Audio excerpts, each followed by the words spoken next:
Topik selanjutnya masih tak jauh-jauh saudara dari topik politik di mana usulan hak angket untuk mengusut dugaan kecurangan pemilu 2024 sudah sampai di Senayan.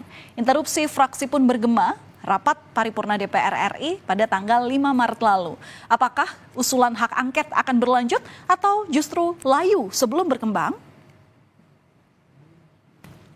Saudara, sebenarnya rencana hak angket ini telah memunculkan gelombang demo di depan gedung DPR MPR RI Jakarta. Ada yang pro, ada pula yang kontra mengenai usulan hak angket kecurangan pemilu 2024. Masa yang tak setuju mengenai hak angket, maksud kami masa yang setuju mengenai hak angket ini menyampaikan kekecewaannya dalam pemilu dan meminta dugaan kecurangan supaya dapat dibongkar.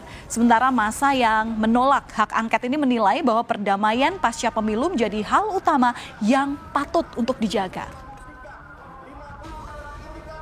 Politisi dari 3 fraksi, PDIP, PKB, dan PKS meminta hak angket tentang kecurangan pemilu 2024, khususnya Pilpres, digulirkan.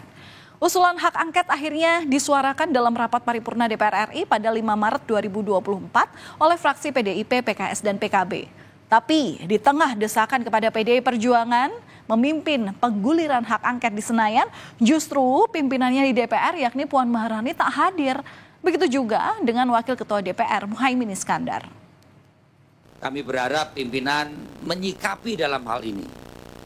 Mau mengoptimalkan pengawasan fungsi komisi, atau interpelasi, atau angket, ataupun apapun, supaya pemilu ke depan, kualitas pemilu ke depan, itu harus ada hal-hal yang dilakukan dengan koreksi.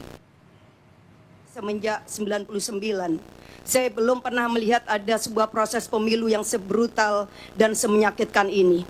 Saya mendukung hak angket ini kita lakukan semata-mata untuk memberikan kepastian.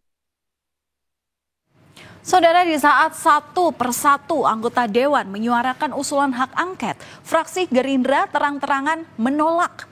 Anggota fraksi Gerindra Kamrus Samad juga menambahkan bahwa masyarakat lebih membutuhkan solusi untuk mengurangi pengangguran dan menciptakan lapangan kerja dibandingkan dengan hak angket. Berbeda dari Cawapres yang diusungnya P3 dan Partai Nasdem justru belum menentukan sikap terhadap usulan hak angket untuk dugaan kecurangan pemilu 2024. Saat ini P3 masih menunggu hasil rekapitulasi pemilu dan akan membicarakannya dalam rapat internal partai. Sementara itu Partai Nasdem pun masih mau fokus pada rekapitulasi suara KPU dan menunggu sikap dari PDI Perjuangan. Sedangkan Presiden Joko Widodo menyerahkan wacana bergulirnya hak angket dugaan kecurangan Pilpres 2024 kepada DPR. Saat ditanya awak media, Jokowi menyebut bahwa wacana hak angket merupakan urusan DPR.